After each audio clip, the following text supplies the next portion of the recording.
Well, hello. I've been making my way through Game of Thrones for the first time, and I just read chapters 19 through 27, and I've now met Samwell Tarly. Apparently, Martin wrote him, from what I've been able to read about him, as an homage to Tolkien's Samwise Gamgee. But here's the thing, after reading this section at least, I don't buy it. Samwell Tarly is not Samwise. He's Neville Longbottom. And that difference actually reveals something important about how Martin writes courage. Now, I get the comparison. They're both named Sam. They're both companions to darker haired protagonists. And they're both underestimated. But here's the problem. Samwise Gamgee is never portrayed as a coward. Before the hobbits even leave the Shire, Pippin says, Sam is an excellent fellow and would jump down a dragon's throat to save you, if he did not trip over his own feet. But you will need more than one companion in your dangerous adventure. That's before the journey begins.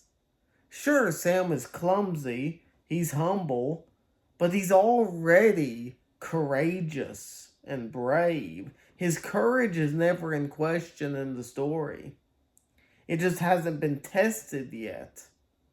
And unlike Samwell, he never thinks of himself as a coward, and neither do his friends. Now look at Samwell Tarly. He calls himself a coward. He believes it. That's central to his identity. And John thinks this about him, that it took a queer sort of courage to admit to cowardice as Samwell Tarly had. That line changes everything because Samwell's defining feature isn't hidden bravery, it's self-perceived weakness. He openly admits fear, and that is not Samwise energy. That's Neville. Think about early Neville. He's afraid. He doubts himself. He's overshadowed. He doesn't see himself as brave, and courage has to be drawn out of him. In the first Harry Potter book, Sorcerer's Stone, Neville stands up to Harry, Ron, and Hermione. Not because he's fearless, but because he's scared and does it anyway. And Dumbledore says this about him. There are all kinds of courage. It takes a great deal of bravery to stand up to our enemies, but just as much to stand up to our friends. That's Neville's arc. Not natural confidence, but growth. Samwell feels like that to me. He's not the steady gardener stepping into myth, standing alongside his friend. He's the frightened boy who might become something more. This is where the deeper difference comes in. In Tolkien, courage is often innate. Samwise is rooted in goodness. His bravery is part of his moral architecture from the beginning. But in Martin's world, it seems that identity is unstable. Courage isn't assumed, it has to be forged. Samwise starts brave and then proves it. Samwell starts afraid and may grow into it,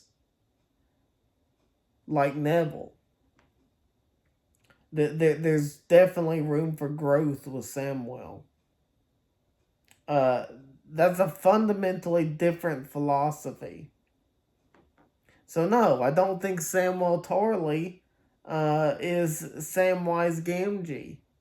Samwise would jump into a dragon's throat on page 1. Samwell is still learning how to stand up at all. And that makes him far more like Neville Longbottom.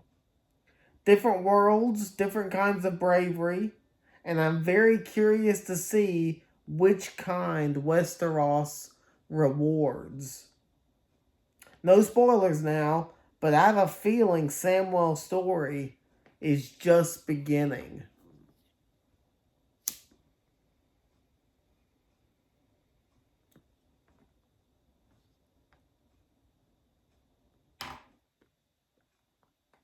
I'll see y'all next time.